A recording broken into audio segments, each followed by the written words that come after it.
Hello, welcome back to another video, and this is actually my final video on the little series I've done all about the Atlas mountain race. And to finish off my Atlas series, I just wanted to take a look at some of the bikes that other riders were using during the race. My bike check's out there so you can see what I was riding, the Mason Macro, but yeah, there's obviously loads of different things being used, so I thought I'd take a little look and see what's being used out there. But first off, I just need to say a big thank you to Enduro Bearings. If you've been watching the videos, you know by now that they have been sponsoring this Atlas content. I was running the XD15 bottom bracket. It was relatively new when I put it on the bike, and it's still, well, I think it's probably only just getting bedded in another 800 miles further down the road. So I'm going to be using that for the rest of my races this year, so the Hellenic race and the Silk Road mountain race. So maybe I'll do a little update on the sort of longevity of that. But yeah, check out the website. They've got a really interesting report about rolling efficiency and on bearings. Basically, kind of in a nutshell, Enduro bearings, they're not going to be the fastest rolling out of the box, but over time they should remain kind of like the fastest rolling bearings, just because of the sort of longevity of them. The drop off is not very much at all. So yeah, if you're into bearings and rolling resistance, then you can check that out. If not, then well, you're probably not very interested in that techie stuff, and you probably wouldn't be watching this video. But here we go. Here's some bikes of the Atlas mountain race. Now, first up, this is from Marie Moldenhauer. She was the fastest woman overall and 8th place, and she was really pushing that top 5 as well. It was really, she was probably the star of the show, I think, really on the Atlas mountain race. And this is the bike that Marie chose to ride. So it's a Trek Super Caliber. You can see it is full suspension, but one of the nice things about this design is it actually, because the shock is, I guess it's not really a full suspension, a true full suspension. It's more like a real short travel XC one. I'm not sure if it's 80 or 100 mil on these, but they're basically designed to race World Cups. But the nice thing about them is that obviously, because the shock is kind of in line with the top tube, it leaves quite a lot of space for a frame bag, and obviously space is quite important bike packing, especially on a smaller bike like Mari's here. So yeah, that's seemingly more popular. Obviously, Justina Slovakia used his Super Caliber on to win Tour of Eye last year, and I don't know if it's just me, but I seem to have noticed a few more in the lineup since then. So Marie's running the proven wheels. Well, these are from Hunt Wheels. The proven Dynamo XC wheels. So there's a Son Dynamo in the front there, 28 spoke, bomb-proof rear hub. I think these actually have a slightly like extra layer of carbon on them compared to the XC version, just for that extra durability and strength over time. She's running these Cyclite bags, funky little aero bag on the front here, and I think she's got sine wave lights on there if I remember correctly, and then full SRAM XX, very fancy bike, and nice and fast. Renault tyres as well. Work fairly well in the dry conditions, such as we see in the Atlas. So yeah, that's Mari's bike. And speaking of fast bikes, so Mari obviously won was fastest woman, won the women's category, 8th overall. This bike belongs to Alex McCormack, who was the fastest out of everyone. He won the event. Only won it by an hour and a half or so, but nonetheless, it was a blistering time. I think it was like 3 days, 20 hours, something like that. So he's on a Fairlight. This is the Holt, I believe, which is their steel mountain bike. He's traveling light. I mean, he's fairly, well, I'd say he's quite hungry to do well, and he's minimal. He reckons he was carrying quite a lot of kit. He did have a backpack as well. So sometimes you have to bear in mind that when you see bikes that are like super light with nothing on them, you have to ask yourself, are they wearing a backpack? And you can see there's no water on this bike. So if you saw my bike check, you see I'd have 3 litres of water on the frame. Alex is carrying that in a rucksack. So yeah, he's got a tail fin frame bag. I believe he had his sleeping gear and stuff in here. And then the long top tube pack, I think that was predominantly food, and then the down tube pack here, just from extras. He's not running any kind of dynamo. Again, it's on the Hunt proven wheels. These are the standard XC version. Running Vittoria Mezcal tyres. I used them actually last year. they're okay. I mean, I think they get a bit more hype than they deserve. I'm actually going to start doing some kind of like review stuff on this channel as well. So if you're into reviews and sort of my opinion on some of the tech stuff, then do subscribe and tune in. I've actually used the mezcals. I was going to do a bit of a head-to-head on tyres for these bikepacking races, given that I've ridden quite a few brands. So keep an eye out for that. Running the Sid fork, I think that's a 35mm sanction one. Just lasted a little bit longer than the skinnier one. He's got this little, I think it's the RockShox Reverb seat post. I believe it's like it's a dropper. It's wireless, but it's got like it acts as a shock post as well. So best of both worlds. Obviously, he's not running a dynamo. I think he had the new Wahoo one. Is it the Ace with a big battery? And I've not tried one myself, but obviously that goes quite a long way. And also lighting. He's got the exposure lights on there. So little. Is it the flare rear light? I think it is. And then the 6-pack, which is the massive, like 2,000 plus lumen light. And if you're going as quick as he is, you're not going to be out there for 5 or 6 nights, and you can get away with, running a setup like this. Obviously, the quicker you go, the less light you need. So that is kind of a benefit. Ergon grips, little TT bars. It's a nice setup. Full XTR by the looks of it. And obviously very fast. I'm pretty sure Alex's legs had something to do with that as well. So yeah, well done to him, and it's a nice looking bike. Another bike, Sopian Sahili. Obviously, most people know who he is. Didn't have the best race. He actually ended up scratching after he smashed his rock on a derailleur. This was his bodge, so he went to a local shop somewhere. He didn't finish. He had to come back on the road, but he just found this like cheap derailleur and then sort of bodged it single speed to his existing cogs and used that as a tensioner. So yeah, he still rode another 400 or 500 miles like that to get back to the finish line to collect his stuff. Again, he's on a bomb track, obviously sponsored by Bomb Track. It's a titanium Beyond, I believe. Got this suspension fork on the front there. I think it's only about 30mm. To be honest, I'd prefer. I think you need a full mountain bike for Atlas. The off-roads are pretty rough. So I can imagine it will do something, but I imagine it'd be a bit of a harsh ride. Again, on the Rennes tyres. It is gravel bike spacing, so he's running these Hunt Limitless gravel wheels. And yeah, not much stuff. I mean, well, to be fair, quite a lot by Sofian standard. He also said he managed to break his seat pack, so he's just got a dry bag sort of zip tied on the back there.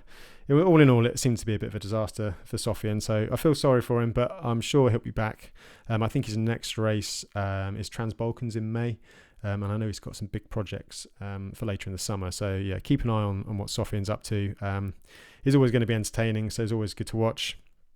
Next up, Megan Hainan. So she was actually second woman. Actually, she finished 15th, the place behind me, a few hours back. This is the bike she rode. Well, it's not the exact bike she rode. I think she posted up this photo before the event started, and then did a bit of a. I think she did some touring beforehand, then did a bit of a last-minute fork swap out. So I think she ran the RockShox Sid fork on this Salsa Cutthroat. Again, rigid is just not the way to go in the Atlas Mountains. It is brutally rough, and you're just going to be, punishing yourself for no reason if you're running rigid, in my opinion, anyway. So yeah, I think she swapped out for the fork. Again, she's on the Rennes tyres. Again, quite fast rolling, not really a true mountain bike tyre, but you can get away with it on a race like Atlas, and they're really supple, like really good quality. I've used them quite a bit myself.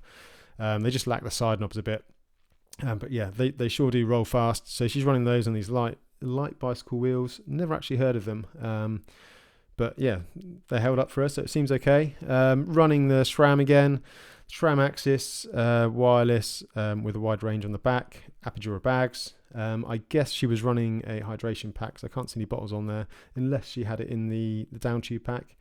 But yeah, Salsa Cutthroat, absolute classic, designed for the Tour Divide, kind of suits this kind of long distance race. I mean, some people like drops. I'd ride a mountain bike with flat bars on this kind of thing, but I have done it on drops. And obviously Megan's come from a road background, and quite often I find that people that have come from a road background, they tend to prefer drop bars, and they sort of make some kind of hybrid with or monster cross, whatever you want to call it, basically a mountain bike with drop bars for that comfort. So Megan's done that. Next up, Sheri Cardona. You might be familiar with her. She's got a YouTube channel and, very popular. She's riding this, I think it's bike head composites, this frame.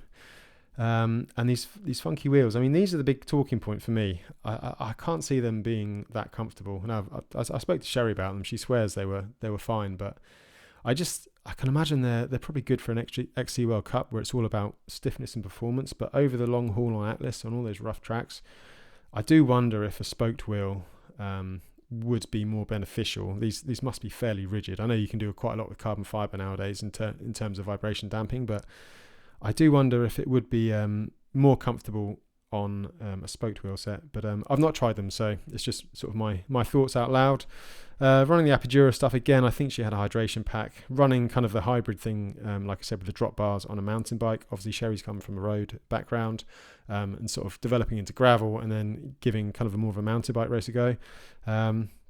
So yeah, that's what Sheri used. I'm sure it was a very light setup. Her and her partner Geriam, they have a very similar setups actually, and their bikes are always on it and super lightweight. So yeah, that's Sheri's bike. Running the Conti Race Kings there, which are a great tyre. I've tried those, so they're very fast as well. So yeah, that's what Sheri was riding.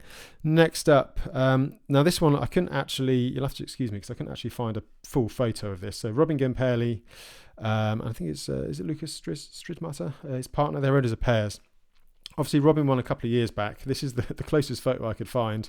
So I've actually had to dig around and find a catalogue photo off the Scott website. But it's a good looking bike and quite interesting. So this is the scale gravel. So basically, they decided to ride these fully rigid, basically World Cup hardtails.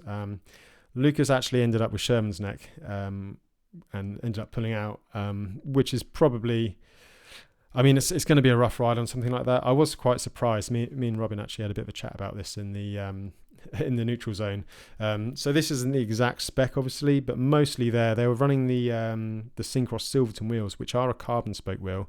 Let me just pop up the other photo again, see if you can see it. You can see like they're a carbon wheel, but unlike the ones Sheri was riding, like the 5-spoke, these are kind of carbon spokes that are bonded in. So I think they will be quite stiff, but they will have a bit more of a kind of a bit more give in them. So yeah, Robin swears by them. And yeah, he was telling me this was going to be like a practice run for the Tour Divide. He's going for the Tour Divide in June. We had a chat when I saw him at CP3, and I think maybe kind of the practice run didn't go so well. I think he will put a fork on, but I think he's planning to ride this bike with a suspension fork now for Tour Divide. But yeah, it's an interesting concept. I mean, it's basically like if you're going to buy a fully rigid gravel bike like this, then I don't know why you just wouldn't buy a normal hardtail. But there we go. It's a cool looking bike. It definitely was probably one of the coolest looking bikes in there.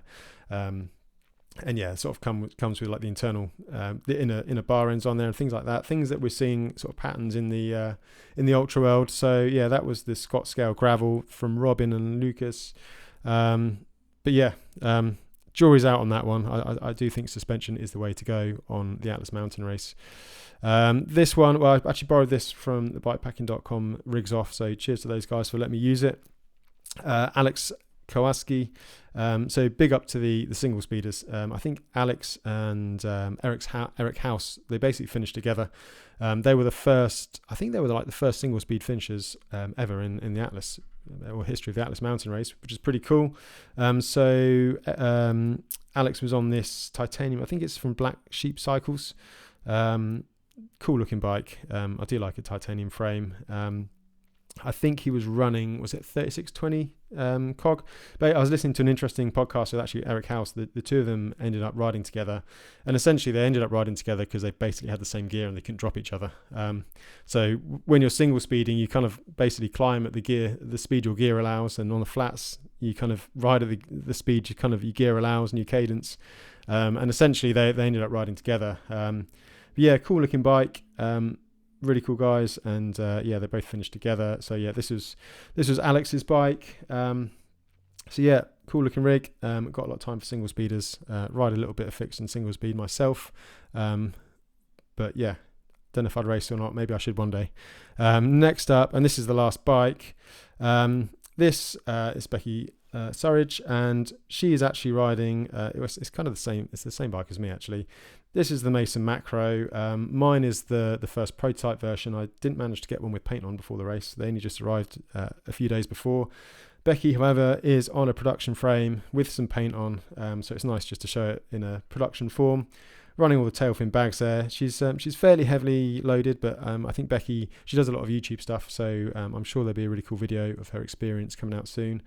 But yeah, running the mezcals, tail fin bags, the Mason macro frame. There is a suspension fork in there somewhere. So yeah, hopefully I'll be running the production version pretty soon. So yeah, that was Becky's bike. So yeah, just wanted to share that. And that's my sort of picks of the Atlas Mountain Race rigs and bikes. So yeah, that's going to conclude my Atlas Mountain Race 2025 coverage. I've got the Ultrascape podcast coming up in a couple of days' time later this week. And yeah, then I'm going to start, looking forward to the races in the summer. I've got the Tracker 560 on the gravel bike and the Hellenic Mountain Race, the next one in the series. So there'll be some sort of tech stuff around that and obviously preparation for that. So give us a subscribe and yeah, see you in the next video. Thanks for watching.